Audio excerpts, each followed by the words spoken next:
What's up, y'all? Welcome back to the channel. This isn't going to be a super long video, but it's going to be a pretty informative video. What I'm going to do today is I'm going to show you a lot of swim bait techniques and different ways to fish certain swim baits that I haven't seen anybody else talking about, or if they do, they're definitely not very popular. There's a lot of uptick and a lot more eyes on the swim bait fishing community. All of a sudden, everybody wants to fish a glide bait. All of a sudden, everybody wants to get into the big bass situation with throwing stuff that big. And there's a lot of ways you can fish these baits that people don't talk about and that have not made it mainstream yet. And there's these ways you can fish these baits on certain lakes and certain bodies of water where if everybody else has started throwing swim baits and the fish are starting to get used to them, you can incorporate some of these techniques and probably pick up a few more fish that other people are leaving behind. So watch this, it's going to be pretty informative.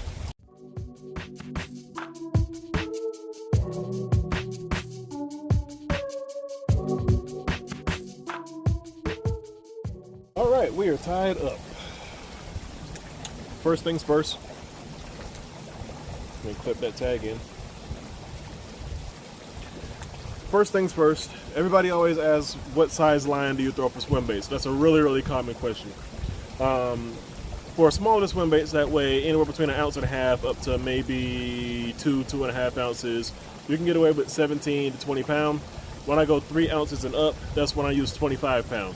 Now the super big stuff, the real heavy stuff, like say for example a Roman made mother, I've had one of those. A Madness Japan Ballum 300, I've had one of those. That one's like that big. It's a 13-inch swim bait and it weighs a lot. Those really big ones, people are throwing 30 pound. You can put braid to a leader also. Some people use 65. There are some other guys that use 80 pound and tie down to a 30 pound leader as well on that. The thing about braid though is that it has zero stretch, so make sure that you use a pretty lengthy leader to absorb the shock when you're throwing those things, because when you just snap cast on straight braid, you will break some baits off. So, starting with glide baits. This is a Storm Arashi glide.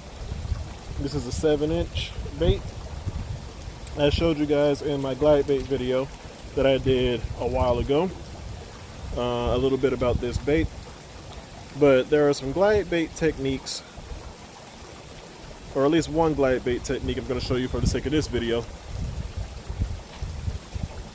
that I haven't seen talked about a lot. And this is called the sidestep. Okay, so what is the sidestep technique? Basically what this is this a method for steering a glide bait and getting it to go off to one side or the other. If you're fishing docks or if you're fishing trees or whatever and you want to get closer to it, this is a good technique to do.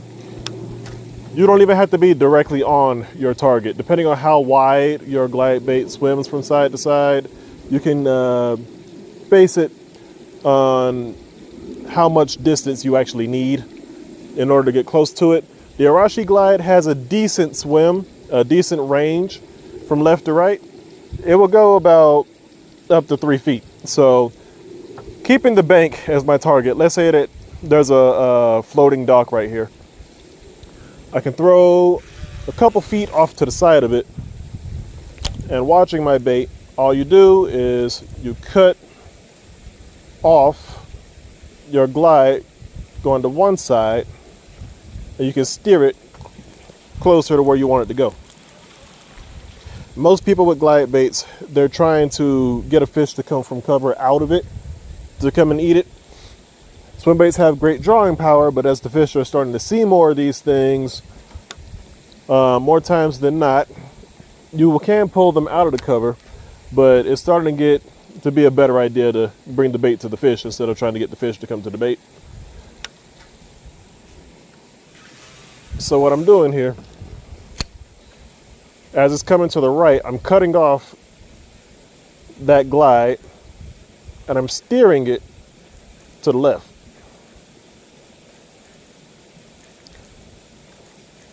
Trying not to get caught in the branches there, but I'm getting really close.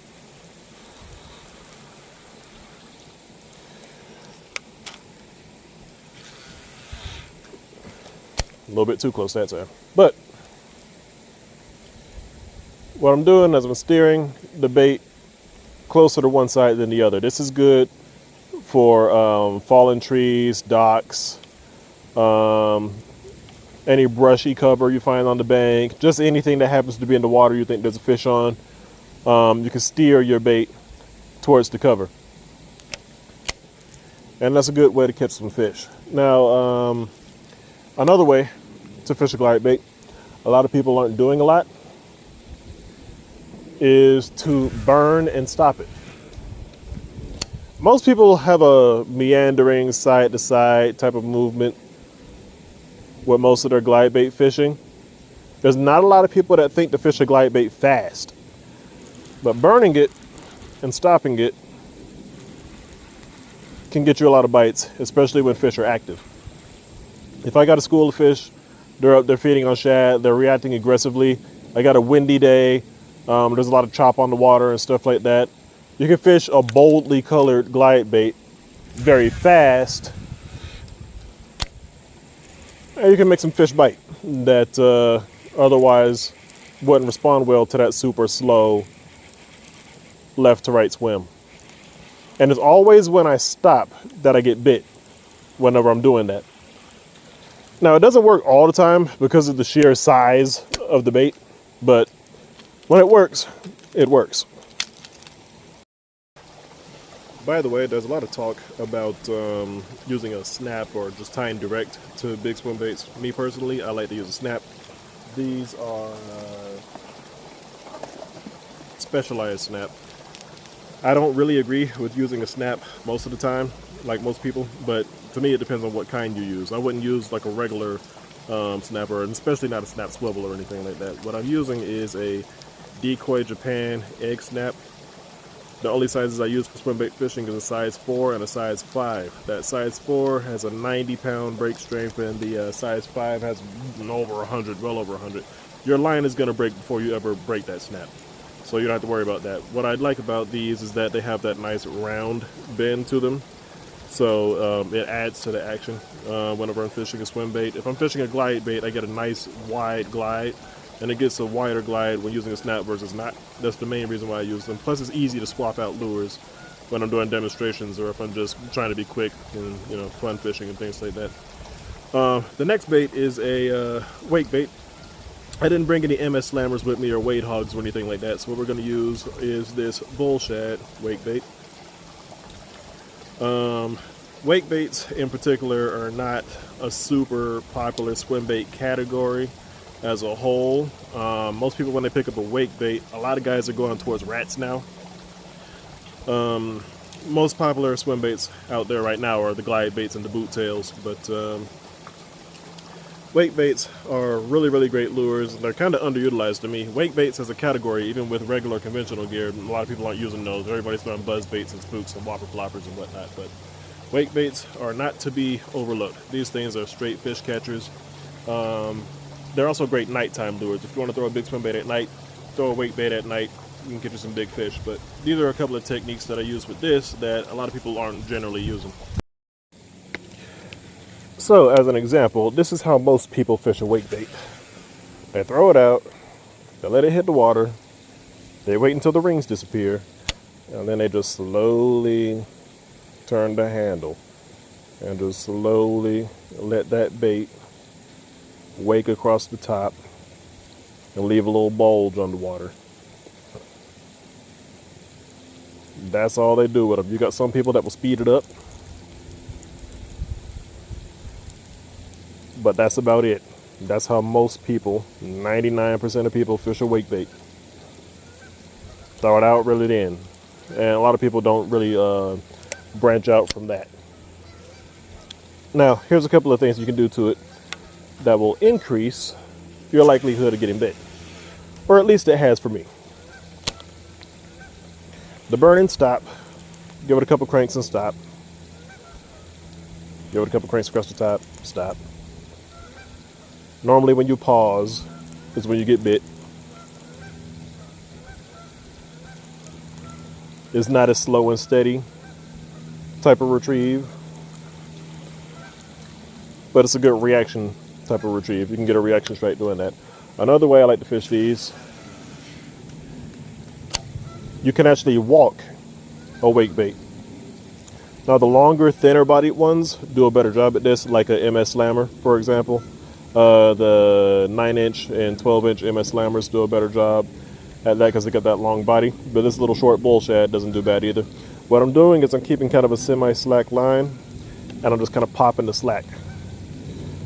And you can see that wake bait is actually flip-flopping side to side, it's walking. And I'll mix that up in my retrieve. I'll give it a slow, steady crank, and then I'll stop and pause it, and then I will walk it in place. Now, that's especially effective when I get a bass that'll come up and boil on it, or it'll come up and blow up and miss it. Instead of reeling away and taking the bait away from him, I'll actually just walk it in place. And that will, a lot of times, get them to strike it again. What that looks like, I'll throw it out, let it hit. I'll give it that slow crank, or I'll burn it and stop it and burn it and stop it. Let's say I get blown up right there, he misses it. I'll just make it flip flop side to side right there like a little struggling fish. A lot of times they'll come up and hit that right there. It's also good if I'm fishing tight around cover. If I got a fallen tree in the water or some other piece of cover in the water, I can throw right up there and I'll just walk it more or less in place. It's not moving very far because that big lip on a wake bait is catching the water. There's a lot of water resistance, so there's not a lot of forward travel. It's just kind of left and right flip-flopping in place. Stupid geese. These birds suck. Anyway, that's a good way to fish a wake bait. Another one that I found out, this was while I was fishing a Rapala original floater. Back in the day when I was a kid, I would use those little tiny original floaters, and I found out this technique was actually really good for bass fishing and panfish. And then when I upsized it to big swim baits, I found that worked too. So most people, when they're fishing a wake bait, they want to keep it on the surface the entire time. What I have figured out is putting the rod tip down and giving it a couple cranks so it goes subsurface, and you stop and let it float back up. I'll just let it sit there for a couple seconds. I'll dead stick it. I'll let it sit for upwards of 10 seconds. Then I give it another cranks, let it come down underwater, reel it a few feet, stop, let it float back up. Just let it sit. That technique is absolutely devastating on fish that do not want to strike. When they don't really want to bite and they're really inactive, I can reel that by them and I just let dead stick right there on the surface. Now it's so easy for them to grab and it's just a big meal, so it's just worth it for them to come up and eat it. And it's just there so long, it's worth it for them to come up and eat it. So those are a couple wake bait techniques that you should start using. Off to the next bait. All right, so the next category of baits are wedge tail swim baits. That's an 8-inch Huddleston. I want you to notice that wedge tail. These techniques I'm going to show you work really well with this particular type of lure. Now these are popular to use in the winter time, the cold water period, super early spring. That's where people pick these up. These particular techniques I'm going to show you work best with this style, not with the boot tail swim baits. So I can do that with a Huddleston. I can't do that with a mag draft or with something like the Working Class Zero Citizen right here, something like that. Specifically, we're talking about Huddleston style swim baits. Now, also, additionally, I only use the 8-inch, the 10-inch, the 68 special, which is, hold on, let me pull one out here. There we go. So this works best with the 8-inch and the 68 special, which is the 6-inch body with the 8-inch tail. It's got a big fat tail on it, even though it's only a 6-inch bait. I don't normally fish these techniques with the standard 6-inch, which has a small, regular sized tail on it. I'm sure you could, it may work just as well, but I prefer to fish these two models. So, the Huddleston and other wedge tail type swim baits. The way that most people use these is they'll throw it as far as they can Remember, they're popular in the wintertime and the cold water season. So they'll throw them out, let them get down to the bottom, and people are just barely turning the handle and having the bait just slowly come across the bottom, ever so slowly. This is how most people fish this bait. That's how a lot of people do it right there. But some other ways you can fish this bait where a lot of people are not doing, and I like to do this actually during the warmer water periods, especially pre-spawn and post-spawn, when they're just looking to eat a big meal, when they're getting ready to lay their eggs and get on beds. Pre-spawn, they're just looking for anything they can eat, just looking to put on some calories. And post-spawn, when they've dropped their eggs already and they're looking to put some calories back on, I'll actually fish it like a spinnerbait. So I'll throw it out around pieces of cover and stuff, and I'll just slowly, steady retrieve. I can just keep it coming. I'll work it a few feet down. I will cast loosely around cover. I won't throw right in the middle of fallen trees or anything like that. But I'll throw it out, I'll let it get down a couple of feet, and I'll reel it back. This is easiest to do with the ROF 12, the rate of fall 12.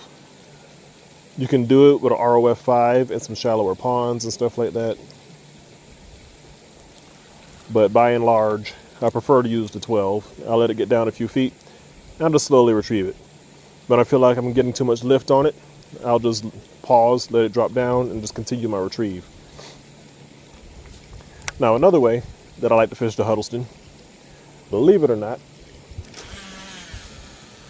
is it fishes really, really well if you fish it like a jig.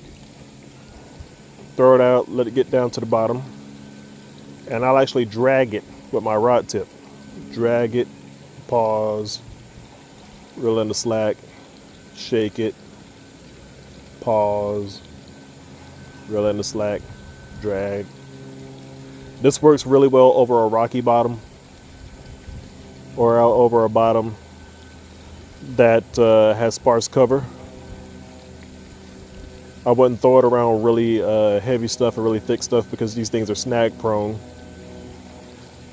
Some people will actually tie a weed guard to the line tie,